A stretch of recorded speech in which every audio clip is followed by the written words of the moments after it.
ذرا سا سنیے ان آیتوں کو. اللہ تم سے تمہارے مال نہیں مانگتا، اللہ تم سے تمہاری گاڑیاں نہیں مانگتا، اللہ تم سے تمہاری سکلز، تمہارے گھر، تمہاری ملیں، فیکٹریاں نہیں مانگتا. اگر وہ تم سے تمہارا مال مانگے، چلو بالفرض وہ مانگ ہی لے اور زور دے کر مانگے، جیسے کچھ دیندار زبردستی چندہ وصول کرتے ہیں، تو اس وقت تم بخیلی کرنے لگو گے اور وہ بخیلی تمہارے کینے ظاہر کر دے گی.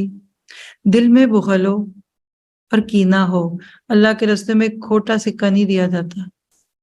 انسان اپنے پیچھے کوئی نہ بھی ہو نا تو کہتا ہے میں کس کو دوں گی، میں کس کو دوں گا، میرے تو بچے بھی نہیں، ہائے بھائی بہن بھی نہیں، میرا مال کون لے گا. اللہ کے بندوں تمہیں اللہ کا دین نہیں دکھتا؟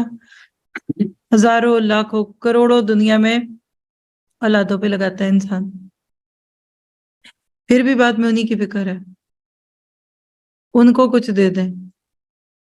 کسی باپ نے کہا کہ میں تمہارے لیے بہت چھوڑ کے جاؤں گا، بچے نے پیسے مانگے، بیویاں بھی مانگتی ہیں نا خرچہ پانی، بچے پاکٹ منی مانگتے ہیں، تو باپ کیا جواب دیتے ہیں؟ فکر نہیں کرو، جب مروں گا تو بہت چھوڑ کے جاؤں گا. آپ کیا پیغام دے رہے ہیں اپنے بیوی بچوں کو؟ کہ دعا کرو جلدی خوشحالی کے دن آئے. کیا پر میں یہ سوچتے ہیں ہم مر جائیں تو لوگ ہماری چیزوں کو لیں اور پھر خوش ہوں؟ مال مفت دلے پہ رہے، ورثے کا مال تو ویسے ہی ضائع ہو جاتا ہے.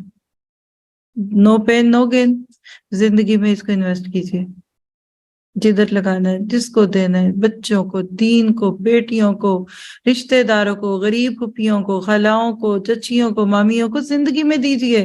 شاید ان کی دعاؤں سے آپ کی عمر ہی لمبی ہو جائے، شاید ان کی دعاؤں سے آپ کی بیماری چلے. اور حدیث ہے کہ صلہ رحمی سے عمر بڑھتی ہے، دعائیں قبول ہوتی ہیں. تو مت ایسا راستہ بنائے کہ لوگ آپ کے مرنے کا انتظار کریں. وہ ایک میت والا گھر تھا تو وہاں بچے بیٹھے باتیں کر رہے تھے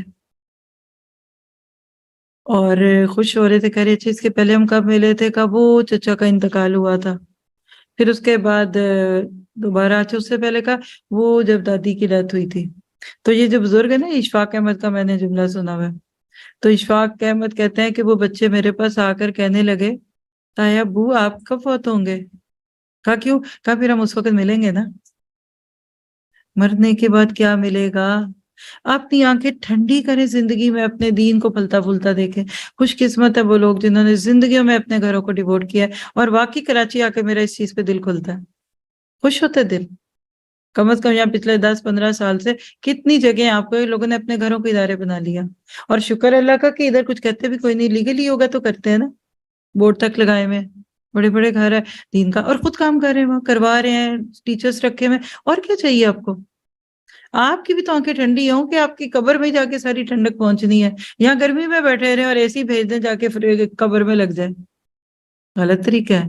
جو کرنا ہے آج کیجیے، کیا پتا آپ کو اس کی برکت سے اللہ آپ کو دنیا میں اور کتنا دے دے.